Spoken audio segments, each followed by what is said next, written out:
Assalamu alaikum masu sauraronmu. Barkanmu da wannan lokaci a cikin ci gaban karatun littafin mai suna Ƙwarƙwara ita ma matar sarki ce. Na marubuciya Ramla wacce aka fi sani da Mai Dambu, wanda yake zuwar muku a cikin wannan channel tamu mai suna Real Mai Dambu TV. Wanda ni Maman Hanif nake karanto muku. Idan ba ku manta ba, a wancan lokacin mun tsaya ne a inda Jamal ya je wajen Baba Magaji domin gaya mishi abin da mai martaba zai mishi, inda shi ma babu dai wani goyon baya da ya bashi sai ma wanke shi da ya tas akan Jannat ɗin. A nan muka dakata, yanzu za mu ɗora. Zaune yake a ɗakin shi, dukkan bakin cikin duniya ya ishe shi, ya rasa abin da ke mishi daɗi, ya rasa wa zai tunkara da matsalar shi ya share mishi hawaye. Yana zaune a wannan halin ne Aswad ya shigo. Ya yi mishi magana amma ko kallon shi bai yi ba, sai ya kura mishi ido da ya yi. Aswad ne ya ce, watan Haladi har ka fara girba abin da ka shuka. Tunanin me kake da ina maka magana kai banza da ni. Me takura maka dai wacce ka tsana yanzu haka ba ta nan. Ta yi nesa da kai, ta yi tafiyar ta wajen Rehana. Kaga sai ka ci duniyar ka da tsinke. Ga mata huɗu rigis da za a baka. Kaga ai kai komai daidai. Limshe idanuwan shi ya bakin ciki kamar ya kashe shi. A take wata zuciyar ta ce mishi, bar ganin laifin kanka. Ai babban mai laifi Aswad ne. Banda bakin munafiki me ya sani?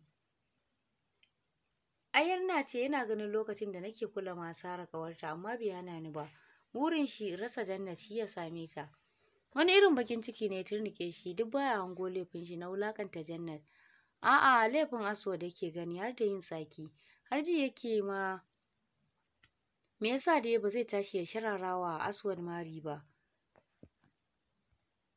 Aswad ganin Jamal ya fara hawa kan network ɗin abin da yake ɗora shi, ya ce ka kwantar da hankalinka. Jannat ba za ta faɗa wani hali ba tunda dai ‘yarka ce. Yanzu haka ni nake son Jannat, kuma zan yi ƙoƙari na tusa soyayya ta a zuciyarta. Duk da dai ka riga ka gama kashewa yarinya jiki, banda son ka babu abin da ta sani. Amma zan yi ƙoƙari, yanzu haka zan rika samun lokaci in rinka ziyartar ta a Legas saboda in kafa gwamnati ta. Yana gama faɗin haka cikin murmushin mugunta ya fice ya bar Aswad ɗin. Dafe goshin shi ya yi cike da damuwa. A zuciyarsa yake cewa watan Legas ta yi wajen Raihana, aiko ban ga ta zama ba. Dan dole ne in je in taka mata birki ga wannan mace amana. Tashi ya fara haɗa kayan shi, tuni ya bar gidan sarauta ba tare da ya yi kowa sallama ba. Har suka isa Kano bai daina zancen zuci ba, don ya fuskanci dole ya shige ya huce takaicin shi. Shiga tashar mota ya neman motar da za ta kai shi tashar jirgin ƙasa. A hankali yake takawa har ya isa. Biyan kuɗi ya sannan ya koma gefe yana cin magani. A ran shi kuma addu'a yake kar Allah ya sa da gaske Aswad yake, Allah ya sa ƙarya yake ba da gaske yake suna soyayya ba. Da wannan sakar zucin aka fara yin haramar tafiya, inda jirgin ƙasan ya fara tafiya. Kwafa yana neman ajin da zai saka shugaban munafukan Daura, wato Aswad, dan sunan da ya fi dacewa da shi kenan. Kai shi fa yana zargin da saka bakin Aswad ma aka zuga mai martaba. Can wata sashi na zuciyar shi ya kwaɓe shi, amma ya bata rai kamar a zahiri aka yi hakan. Shi yanzu tashin hankalin shi ɗaya ne, Allah ya sa Jannat bata ji wannan rugunzumin da aka haɗa mishi ba. Bayan fitar Aswad daga gidan shi, ɓangaren bayi ya tafi inda ya je ya samu Rumana. Yana ta bata labarin abin da ya faru. Murmushi ta yi mai cike da tausayi. Mai cike da tausayin Jamal, sannan ta ce, zurfin cikin shi ya yi yawa, kuma ina gaya maka idan kuma na Jannat ne. Babu macen da za ta iya zama da halin shi in dai ba Jannat ba, ka rubuta wannan ka ajiye. Ita ma sai ta wahala kafin ta san me yake bukata. Duk macen da za ta zauna da shi za ta zauna ne saboda abu uku. Saboda kan shi, mulkin da wata rana zai amsa, sai kuma dukiyar shi. Na haka za ta zauna da shi, amma ita Jannat ƙaunar shi take yi da dukkan zuciyarta kuma ba za ta iya rabuwa da shi ba. Dan koda ta yi fushi za ta dawo gare shi. Ka fahimci magana ta, kuma ni fata na yarinyar ta rama abin da ya mata. Shine kawai za ta nuna min ta cika cikakkiyar mace. Kuma ba da hanyar da zan same ta. Da na ba ta shawara na sanya ta ta mishi wulakanci wanda ya mata. Wanda kowa sai ya fahimci ya fada soyayyar wata ƴa mace. Dan bai kyauta mata ba, san bai yi aiki da ilimin shi ba. Murmushi ya suwale sannan ya ce, Umma, matsalar shi da yake kama da shi rashin soyayyar uwa ce. Da a ce Umma Fulani ta ja shi a jiki, ba makawa da yau ya san faɗar so. Amma babu wannan soyayyar, daga kula da mai martaba sai karatu. Yarinya ce kawai ta yi nasarar tsayawa a ran shi.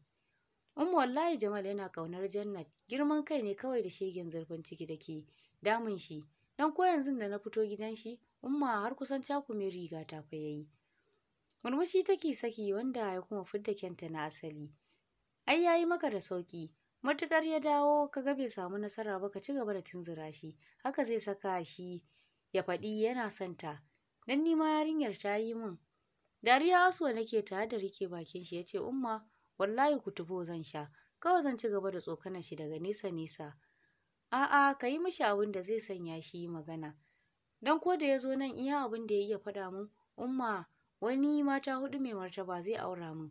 Daga haka kuma bai kuma magana ba, har nayi surutu na gama. Kai jama'a, zurfin cikin Jamal wallahi bai yi ba.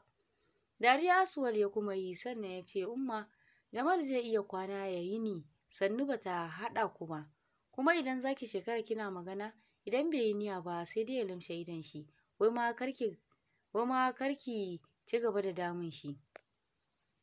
Jannat ta sha wahala da shi sosai a wannan jinyar da yayi. Gashi lokacin ya koma mafaɗaci kamar ita ta sanya mishi ciwon. Da ƙyar yarinyar nan ta sha a hannun shi, amma da yake ba shi da kirki, kalla abin da ya mata. Kullum sai mun yi faɗa kuma ba zai fasa ba, dan ya sha gaya mata shi baya ƙaunarta, baya son ta. Amma da zarar ya ga inuwar wani a tare da ita, zai diririce ya kama dambe. Zaki rantse dama can ɗan dambe ne. Murmushi ta tare da jan hancinta ta ce zai daina, ka zuba ido ka ga yadda komai zai faru. Ba tana gurin Raihana ba, ai sai ya girba abin da ya mata, mara kirki kawai. Hira sosai suka yi a kan shi wanda suke da yaƙinin abin da Aswad zai iya sanya shi ya yi magana. Washe gari karfe 6 na safe jirgin su ya iso Legas. A hankali ya fito da jakar shi yana tafiya a sanye don ji yake ba shi da wani kuzari. Ko da ya samu taxi, cunkoson ababen hawa ya tsayar da su. Ba su shigo unguwar su Jannat ba sai karfe 10 na safe. Wanda ya yi fitowa ta daga cikin gida tare da Salim ina dariya. Dan wani labari yake bani, ni kuma na sake sai dariya nake. Kawai ban sanya aka yi ba sai ganin mutum ne a gabanmu. Jikin shi har yana rawa. Ya zo zai shake Salim, cikin jin haushi na ce, ina ganin girman ka, kar ka sake mutuncinka ya zube. Ka bar ni, ina ruwanka da mutum, muna zaune. Wannan shine mutum na farko da ya fara sona. Sai jin wani munafikin tsaki ne. Ya fara son ki rabu da shi, na yi miki alkawari in dai baki rabu da shi ba sai na muku rashin mutunci. Na Allah mu je Salim, muna bata lokaci, na fada a hasale don na lura nerin hankalin shi yayi yawa. Yauwa mu je Gimbiya ta, ya fada cikin neman tsokana. Amsar jakar ka fada ta yayi, na sakan mishi dan tun a cikin gidan yake son amsa amma naki. Gabaki ɗaya Jamal jiye duniyar ta mishi juyin waina, dan kamar ya zuba hannu a tsakar kanshi ya zabga ihu. Kasa hakuri cikin bacin rai ya ce, wallahi kiyo kuskura kiyo bar gidan nan, kin gama zaman garin nan kenan. Idan na isa da ke ki dawo. To isasshe, Yarima Jamal, ke Jannat ku yi tafiyar ku. Ai na san zaka zo mara kirki. Maza tafi abinki, kuma wallahi ba za ka kuma mana wannan ikon ba. Ka san ba za ka iya jurewa ba, wani munafikin ne yana ka amsar tayin da aka yi maka. In ji Mama Raihana dan jin muryar shi ta yi a sama yana ta masifa. A masifance juyo gare ta, ganin yadda fuskar ta koma sak na Umman sashin bayi, sai ya ji kanshi ba zai iya musu da ita ba, kuma ko da za ta iya, ya san shi ne ba shi da gaskiya. A sanye ya dago kanshi cikin damuwa ya ce, Raihana dan Allah ki min wani abu, kar na rasa ta. Juyawa ta zuwa cikin gidan, ya ɗauki jakar shi ya bi ta yana mai jin ciwon abin da aka yi mishi. Ya zame mishi guda biyu. Zama ta ɗaya daga cikin kujerun alfarma da suke falon ya zauna ya saki kai kamar maraya. Shi ya ma rasa ta ina zai fara. Idanuwan sai cikowa suke da kwalla, amma abin takaici ya ƙi barin su sauka. Wallahi shawara guda zan baka, kada ka kuskura ka shiga rayuwarta, dan ta manta da kai. Rayuwarta take yi, kada ka yi tunanin kai ɗan gata ne har ka samu damar juya ta san ranka. To ba zan ɗauka ba, dan kana farawa zan gaya mata gaskiyar maganar ƙawarta za ka aura. Tun wuri ka juya ka koma inda kake da masoyanka. ita ma kuma ka bar mana ita, tana da masoya ga Salim da Aswad nan. Yanzu Raihana da ke ake cin amana ta, da ke ake haɗa baki ake cutar da ruhina, to wallahi ɗauke ta zan yi na ga ƙarshen munafukai, tunda kin zaɓi Bari akan ɗan uwanki shaƙiƙi. Cikin ku ɗaya ne da shi, yau kika nuna min ya fi ni daraja a wajenki. Ta yaya ma za ki ɗauki wasu daban ki sa su fi ƙarfi na, ki rika magana su kina cewa in tafi in baki waje.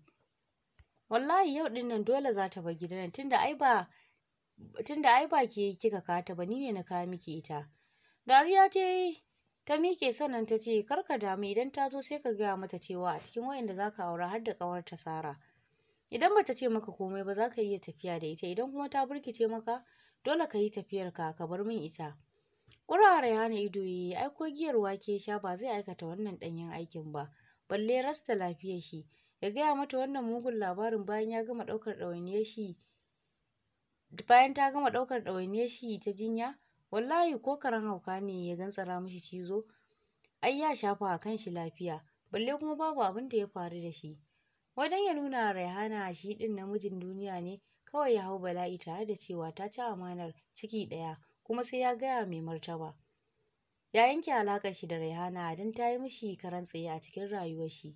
Wata kula shi ba ta wucewar ta kicin, tana saka a ranta sai dai ya mutu domin Jannat aure za ta yi. Abin karyawa ta kawo mishi, ko kallon abincin bai ci gaba da fushinsa. Murmushi ta yi sannan ta ce haba magajin Daura, ci abincin mana. Jannat ce dai bata kai aya ba ya zabga mata rara, tunda ta ajiye abincin ya ji kamshin girkin na Jannat ne, amma ta wurin kai da zuciyar shi bai ji yana son ya ci abincin ba. Kuma abin dariya, yunwa ce take kuka a cikin shi, domin ana ajiye abincin ya shaki kamshin cikinsa ya ƙara murɗawa.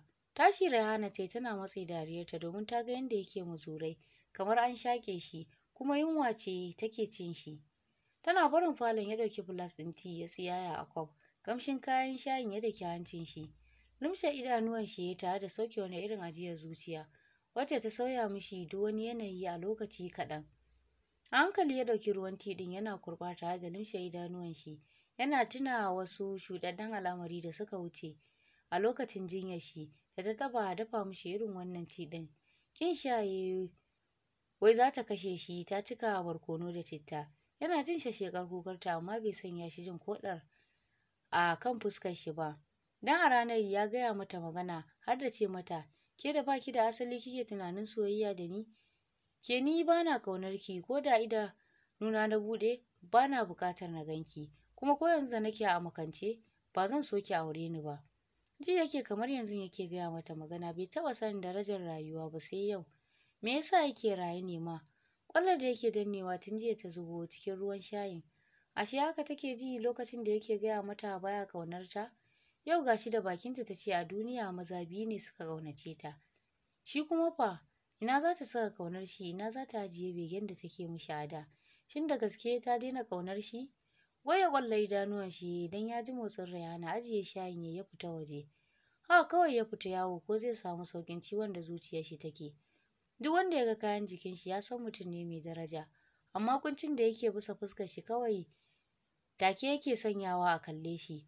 Haka ya gama yawo tun 11 bai dawo gida ba, sai karfe 2 tukunna ya dawo.